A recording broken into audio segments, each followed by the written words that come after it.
สบายดีเนาะมื้อนี้มาพบกับสิ่งเส้นเก่าเส้นเคยมื้อนี้อยากจะมาแบ่งปันวิธีการตัดต่อรูปภาพใช้เวลาเพียงแต่3นาทีตัดต่อรูปภาพแบบให้เป็นมืออาชีพถ้าผู้ใดที่ว่าสนใจในการตัดต่อรูปภาพมาติดตามนำกันเลยแล้วก็ผู้ใดที่ว่าใช้Samsungหรือว่าใช้ Android ก็แล้วแต่เนาะอยากจะให้เขาไปลดคำว่า PixArt นะฮะการตัดต่อรูปภาพมันจะได้เนียนกว่าเมื่อที่เราโหลดแล้วเราเปิดหน้าแรกมันจะเป็นหน้านี้ให้คลิกเข้าคำว่าเลขบวกเนาะ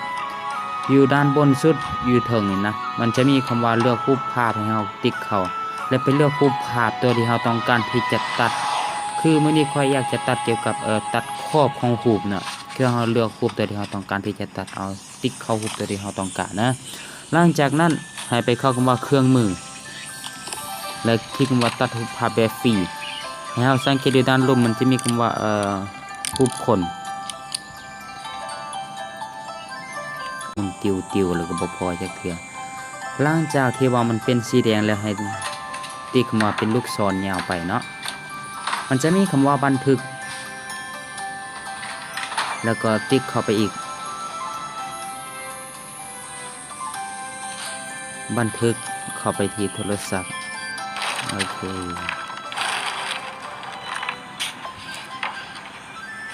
หลังจากเฮาเฮ็ดแล้วให้เลื่อนลงอยู่ด้านหลุมเนาะมันจะมีคำว่าภาพพื้นหลังมันจะมีหลากหลายสีแบบที่เฮาต้องการถ้าเฮาต้องการสีใดเฮาก็สามารถที่จะติ๊กเข้าไปเลยคือค่อยจะเน้นหนักเป็นรูปสีขาวเพราะว่าพื้นค่อยตัดมาเป็นสีขาวติ๊กสีขาวเข้าไปเลยหลังจากนี้เฮาเลื่อนลงอยู่ด้านหลุมเนาะมันจะมีคำว่าหลากหลายเมนูหลากหลายการตัดแต่งเอฟเฟกต์มันหลายอีหลีโปรแกรมตัวนี้เลือกมาเพิ่มรูปภาพอยู่หลุม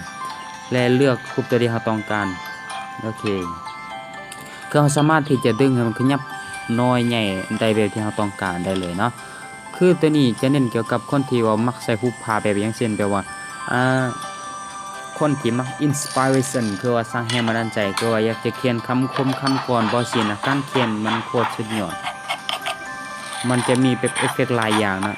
ถ้าใครจะเขียนให้ที่มาข้อความหลังจากนั้นให้เขียนแบบที่เราต้องการอย่างเช่นว่าเขียนผู้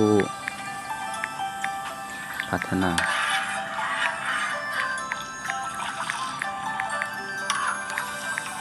ศึกษา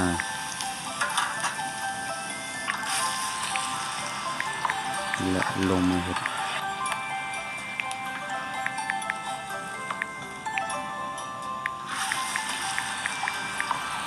แล้วก็ท่านว่าของผมมันยาวกระติก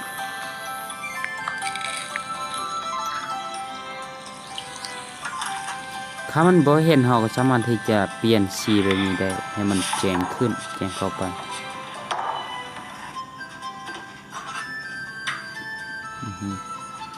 เป็นจังซี่นะถ้าเราบ่มักแต่เป็นสไตล์แบบนี้เราก็สามารถที่จะเลี่ยงเป็นฟอนต์อยู่ทางล่างที่เราสามารถที่จะลากแล้วก็สามารถที่จะดึงไปเฮามาได้เฮาก็สามารถที่จะเฮ็ดได้อันนี้คือการตัดต่อรูปภาพนะแบบใช้เวลาสั้นๆเพียงแต่3นาทีก็สามารถตัดรูปภาพแบบที่เราต้องการได้หลังจากนั้นเฮาติ๊กคำว่าหมายถึงแล้วก็บันทึกเข้าไปในโทรศัพท์บันทึกเลยก็จะเข้าไปอยู่โทรศัพท์ก็เป็นอันว่าเสร็จสมบูรณ์ท้ายสุดนี้หากใครคิดว่าวิดีโอนี้มีผลประโยชน์หรือว่าเป็นบทเรียนใหม่ๆอยากให้กดไลค์กดแชร์เพื่อให้กำลังใจมื้อหน้าเราจะมีคลิปดีๆมาฝากมาตอนให้แน่นอนเนาะขอบใจ